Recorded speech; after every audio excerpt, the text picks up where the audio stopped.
Assalamualaikum warahmatullahi wabarakatuh. Saya Siti Kowia, mahasiswa Dikdas S2 UNESA. Di sini saya akan menganalisis jurnal internasional. Jurnal yang pertama, analisis saya adalah How to Teach Critical Thinking in Social Studies Education, an examination of 3 NCSS journals. Bagaimana cara mengajarkan berpikir kritis di pendidikan studi sosial? Pemeriksaan 3 jurnal NCSS. Bagaimana cara mengajarkan berpikir kritis di pendidikan studi sosial? Pemeriksaan 3 jurnal NCSS. Penulis Ulku S. Karabulut. Tahun terbit 2012. Latar belakang, mengajar keterampilan berpikir kritis siswa selalu menjadi misi penting dalam pendidikan ilmu sosial. Selama bertahun-tahun, literatur dan minat ilmiah dalam pemikiran kritis dalam studi sosial tumbuh secara pesat. Meski begitu, minat yang tumbuh dalam literatur dan komitmen di antara para ilmuwan tidak menjamin keberhasilan pengajaran berpikir kritis di kelas. Padahal bukti penelitian menunjukkan dengan jelas bahwa pengajaran keterampilan berpikir kritis dalam kelas ilmu sosial telah bermasalah dan tidak berhasil. Rumusan masalah. Selama bertahun-tahun, metode apa yang dimiliki ilmuwan studi sosial yang diidentifikasi atau disarankan bermanfaat untuk mempromosikan pemikiran kritis di ruang kelas? Metode apa yang mereka tekankan? Apakah ada kesamaan atau perbedaan antara metode yang disarankan untuk mempromosikan pemikiran kritis? Tujuan dari penelitian ini adalah untuk mengetahui pendekatan yang dilakukan ilmuwan studi sosial yang percaya atau menyarankan untuk lebih mungkin dan memprediksi keberhasilan dalam pengajaran berpikir kritis dalam studi sosial di ruang kelas. Tujuan umum dari penelitian ini adalah untuk menyediakan sebuah sumber daya yang komprehensif untuk ilmuwan studi sosial mengenai cara untuk melakukan keterampilan berpikir kritis di kelas. Metode dalam penelitian ini, metode analisis historis digunakan. Jurnal artikel diterbitkan antara 1977 dan 2006 di 3 jurnal utama NCSS, yaitu Social Education, Social Studies, dan Young Learners, dan pembelajaran tingkat tengah diperiksa dan dianalisis sebanyak 132 artikel diidentifikasi dan digunakan untuk menjawab pertanyaan penelitian. Hasil dan pembahasan. Analisis data menunjukkan bahwa untuk mendorong pemikiran kritis, 3 pola penggunaan diskusi kelas, aktivitas menulis, dan pertanyaan terus berlanjut dalam literatur dan diyakini penting. Para ilmuwan menyoroti peran perkembangan teknologi dan penyelidikan metode pengajaran pemikiran kritis juga. Namun ditemukan juga bahwa peran konteks kelas atau suasana kelas tidak banyak mendapat perhatian ilmiah secara keseluruhan. Pandangan ilmuwan studi sosial tentang promosikan pemikiran kritis telah menunjukkan kesamaan lebih daripada perbedaan. Simpulan, hasil penelitian ini mengungkapkan bahwa penggunaan diskusi kelas, aktivitas menulis, dan pertanyaan harus lebih banyak digunakan dalam ruang kelas studi sosial untuk mempromosikan pemikiran kritis. Namun, lebih banyak penelitian diperlukan untuk memeriksa dampak diskusi, aktivitas menulis, dan pertanyaan tentang pengembangan keterampilan berpikir kritis. Selain itu, peran konteks kelas atau suasana kelas juga harus diselidiki. Komentar terhadap penelitian. Keunggulannya penelitian ini adalah penelitian dirasa cukup lengkap, karena mengulas dan menganalisis bagaimana cara mengajarkan berpikir kritis pada pendidikan sosial dari 3 jurnal NCSS yang berbeda tahun. Kelemahannya adalah peran konteks kelas atau suasana kelas tidak banyak mendapat perhatian ilmiah. Seharusnya peran konteks kelas atau suasana kelas juga harus diselidiki.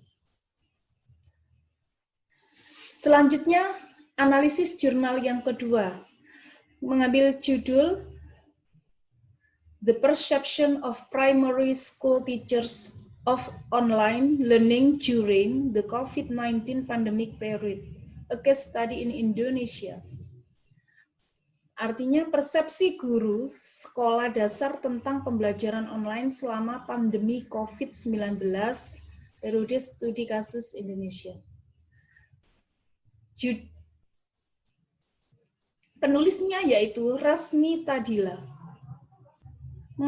Latar belakangnya, mengajar pada masa pandemi COVID-19 merupakan hal yang sangat sulit dilakukan karena menuntut siswa belajar di rumah, karena standar dari WHO Kesehatan Dunia memberlakukan standar protokol kesehatan, yakni physical distancing, artinya jaga jarak satu sama lain. Akhirnya berubahlah sistem pembelajaran langsung menjadi pembelajaran online. Pembelajaran online menekankan kursus berbasis internet yang ditawarkan secara sinkron dan secara asinkron. Pembelajaran sinkron merupakan bentuk pembelajaran dengan interaksi langsung antar siswa dan guru sekaligus menggunakan formulir online seperti konferensi dan obrolan online. Sedangkan asinkronus learning merupakan salah satu bentuk pembelajaran secara tidak langsung, tidak pada waktu yang bersamaan, dengan menggunakan file pendekatan belajar mandiri. Rumusan masalah pada penelitian ini, apakah perubahan proses belajar mengajar school from house dapat memengaruhi kinerja guru? 2. Apakah dengan school from home dapat mempengaruhi kualitas pendidikan khususnya di Indonesia? 3. Apakah dengan penggunaan metode pembelajaran yang bervariasi akan mendorong lebih banyak partisipasi antusias dalam pembelajaran online? Tujuan penelitian ini yaitu mengeksplorasi persepsi guru sekolah dasar tentang program SFH di Indonesia selama pandemi COVID-19. Temuan penelitian ini menunjukkan bahwa guru juga desainer pembelajaran harus merancang kerangka pembelajaran online yang mempertimbangkan latar belakang siswa, terutama latar belakang ekonomi, keluarga, serta pengalaman dan kebutuhan belajar siswa dalam menerapkan kurikulum nasional selama pandemi COVID-19. Tujuan yang kedua adalah merancang pembelajaran online dengan strategi pembelajaran yang bervariasi selaras dengan tujuan pendidikan nasional yang lebih fleksibel kurikulumnya, kesiapan teknologi, dan kolaborasi sangat penting untuk pembelajaran online yang sukses. Metode penelitian ini yaitu menggunakan desain penelitian kualitatif yang meliputi survei dan wawancara kepada guru kelas di sekolah dasar tentang dampak school from home selama pandemi COVID-19 selama 3-4 bulan pada tahun 2020. Seperti halnya semua penelitian ini memiliki keterbatasan. Penelitian ini adalah representasi kecil dari guru kelas sekolah dasar yang mengajar secara online di seluruh Indonesia. Untuk itulah penelitian kedepannya harus lebih komprehensif dan membutuhkan studi kuantitatif atau studi metode campuran. Penelitian di masa depan dapat membahas persepsi tentang siswa dan orang tua tentang penerapan pembelajaran online selama SFH. Hasil dan pembahasan penelitian ini, keterbatasan dan partisipasi siswa dalam pembelajaran online harus didorong karena mereka tampaknya kehilangan minat seiring waktu. Penggunaan metode pembelajaran yang bervariasi akan mendorong lebih banyak partisipasi. Antusias dalam pembelajaran online dalam hal ini, pemerintah harus berkembang secara online sumber daya pendidikan yang selaras dengan kurikulum nasional dan membantu guru dalam prosesnya. Flakopoulos 2020. Simpulan, hasil penelitian ini mengungkapkan bahwa sekolah dari rumah selama pandemi COVID-19 telah mempengaruhi sistem pendidikan dari semua negara di seluruh dunia secara signifikan. Menanggapi krisis ini, banyak negara telah menerapkan aturan dan metode yang berbeda untuk menghadapi perubahan dalam sistem pembelajaran. Dalam beberapa bulan ini, sistem pendidikan nasional beralih solusi seperti metode online, menggunakan aplikasi online, TV, radio, dan metode offline, termasuk buku dan modul cetak. Seiring dengan perubahan ini, telah diperlukan untuk strategi pembelajaran, kesiapan teknologi untuk diterapkan pembelajaran online, serta memberikan dukungan dan motivasi kepada semua pihak terkait. Komentar terhadap penelitian ini, keunggulan dan kelemahannya. Keunggulan, penelitian ini dirasa cukup lengkap karena mengulas dan menganalisis bagaimana cara menghadapi problematika pembelajaran pada masa COVID-19, sehingga menemukan solusi yang tepat, yaitu aturan atau metode yang berbeda untuk menghadapi perubahan dalam sistem pembelajaran. Dalam beberapa bulan, sistem pendidikan nasional beralih ke solusi seperti metode online, menggunakan aplikasi online, TV, radio, dan metode offline termasuk buku dan modul cetak. Seiring dengan perubahan ini telah diperlukan untuk strategi pembelajaran, kesiapan guru, kesiapan teknologi untuk diterapkan pembelajaran online, serta memberikan dukungan dan motivasi kepada semua pihak terkait. Kelemahan dalam penelitian ini yaitu pembahasan konteks terlalu luas cakupannya seluruh wilayah Indonesia. Alangkah baiknya konteks lokal juga sebaiknya mewakili dan harus diselidiki. Analisis yang ketiga yaitu mengambil judul Using Game-Based Learning to Foster Critical Thinking in Student Discourse. Penggunaan pembelajaran berbasis game untuk menumbuhkan pemikiran kritis dalam wacana siswa. Penulis Marx E. Sisino. Tahun terbit 2015.